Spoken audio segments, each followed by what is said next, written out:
Hello everyone, welcome back to my channel. So इस video में मैं आपसे अपना यकीन 2.0 के सेकंड टेस्ट का स्कोर शेयर करने वाली हूँ। आज 6 अगस्त है और मुझे आज टाइम मिला था टेस्ट एनालाइज़ करने का, तो मैंने एनालाइज़ किया है। तो चलो दिखाती हूँ कि मैंने कितना स्कोर किया है और मुझे कहाँ कहाँ इम्प्रूव करना चाहिए और मुझसे क्या क्या सिली मिस्टेक्स हुई हैं।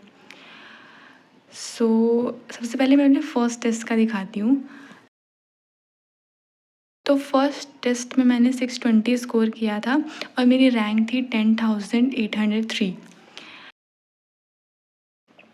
और सेकंड टेस्ट में मैंने 645 स्कोर किया है और रैंक है 6,420, यानी ओवरऑल इम्प्रूवमेंट तो हुई है।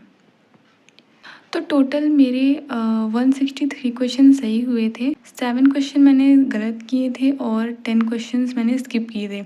तो टोटली जो है मैंने 17 क्वेश्चन सही नहीं किए हैं, मतलब 17 क्वेश्चन में प्रॉब्लम है। तो अब मैं दिखाती हूँ कि वो क्वेश्चन मैंने क्यों नहीं किया था, क्या कमी थी और कहाँ कहाँ मेरे से गलती हुई है। ठीक है, तो सबसे पहले हम इनकरेक्ट वाला देखते हैं।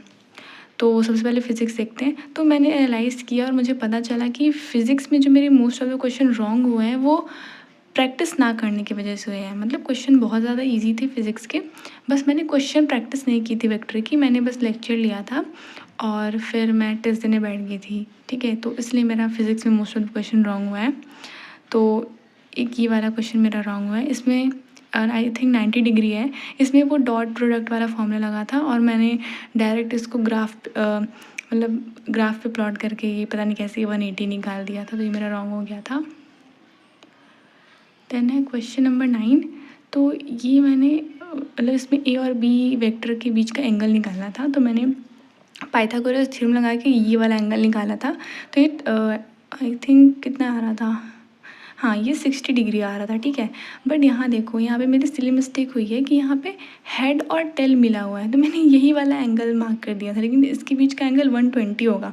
उसमें से हम 60 माइनस करेंगे 180 में से, तब आएगा 120। तो ये वाली सिली मिस्टेक हो गई थी, तो ये रॉन्ग हो गया था मुझसे। देन तो ये केमिस्ट्री का क्वेश्चन है, तो इसमें मेरी कैलकुलेशन मिस्टेक हुई है, जिसकी वजह से मेरा आंसर ये 1 आ गया था, बट इसका आंसर 4 है।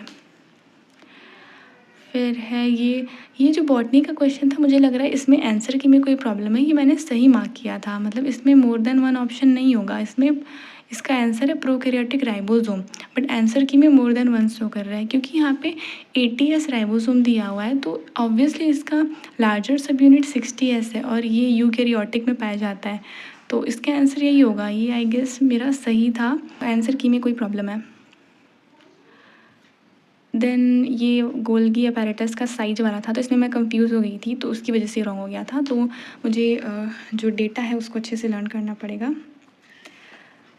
नेक्स्ट ये वाला क्वेश्चन, तो इसमें ये वाली स्टेटमेंट तो सही थी बट ये वाली गलत थी, बट मैंने इसको सही कर दिया था क्योंकि इसमें दिया था कि blood contain RBC, WBC, platelets and fibre secreting sales.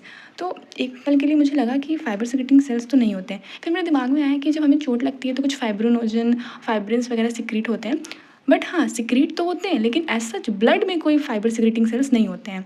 ठीक है, वो ब्लड नहीं सिक्रीट करता है उसको, तो इस वजह से ये स्टेटमेंट गलत था।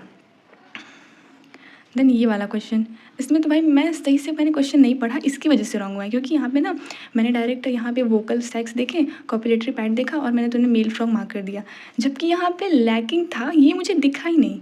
मतलब ऐसा कौन सा फ्रॉग है जिसमें वोकल सैक और कॉपुलेटरी पैड नहीं होते हैं, वो मार्क करना था और मैंने क्वेश्चन ध्यान से नहीं पढ़ा, तो इसकी वजह से मेरा ये रॉन्ग हो गया था। तो इतने क्वेश्चन मेरे इनकरेक्ट हुए थे। अब आते हैं स्किप्ड पे। तो ऑब्वियसली इतने क्वेश्चन तो मेरे फिज़िक्स के मैंने स्किप किए हैं क्योंकि क्वेश्चन प्रैक्टिस नहीं थी मेरी, इस वजह से मुझे नहीं आ रहा था, फॉर्मूला नहीं याद था या फिर प्रोसेस, क्वेश्चन करने का प्रोसेस नहीं याद आ रहा था। देन है ये केमिस्ट्री का क्वेश्चन। तो जैसे भी ऐसा क्वेश्चन आता है ना जिसमें मोलैरिटी दी होती है, डेंसिटी दी होती है और मोलैरिटी निकालना होता है, वैसे क्वेश्चन पता नहीं कि मुझसे हो नहीं रहे हैं, मतलब आई थिंक प्रैक्टिस की कमी है ऐसे क्वेश्चन की।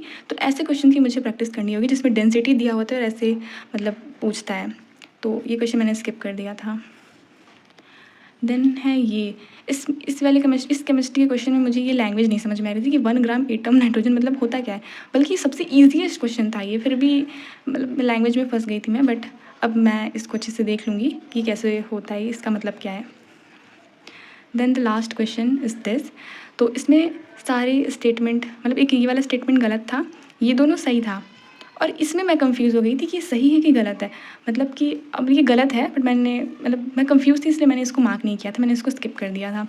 तो बेसिकली जो गोल्गी बॉडी है वो रैंडमली स्कैटर्ड नहीं होती है, वो न्यूक्लियस के अराउंड अरेंज्ड होती है, तो इसलिए ये स्टेटमेंट रॉन्ग है। सो या गाइस, तो ऐसा था कुछ मेरा टेस्ट। सो ऑब्वियसली मेरी केमिस्ट्री में थोड़ी इम्प्रूवमेंट हुई, क्योंकि पिछले टेस्ट में मेरे केमिस्ट्री में सबसे कम मार्क्स आए थे, और इस बार केमिस्ट्री में मेरे काफ़ी मतलब 42 क्वेश्चंस मेरे सही हुए हैं। So that's a good thing. अब जो नेक्स्ट टेस्ट है वो हमारा है 16 अगस्त को, तो जिसमें आई थिंक सेम चैप्टर ही आ रहे हैं, बॉटनी, जूलॉजी, केमिस्ट्री में, और फिज़िक्स में आ रहे हैं बेसिक मैथ और वेक्टर। तो बेसिक मैथ वेक्टर की मुझे क्वेश्चन प्रैक्टिस अच्छे से करनी पड़ेगी, और जो बायो है उसका मुझे एनसीईआरटी लाइन थोड़ी अच्छे से पढ़नी पड़ेगी और डेटा याद करना होगा। और जो केमिस्ट्री है उसमें मुझे क्वेश्चन प्रैक्टिस करने पड़ेंगे, स्पेशली कंसंट्रेशन टर्म्स वाले। सो या guys, that's it for today. और हाँ, मैंने 3 अगस्त से 6 अगस्त तक क्या क्या पढ़ा है, तो वो मैं नेक्स्ट वीडियो में मैं आपको बता दूँगी। तो सारा साथ में बता दूँगी कि मैंने इस दिन क्या क्या पढ़ा था। So yeah guys, that's it for today. See you in the next video. Bye bye and study well.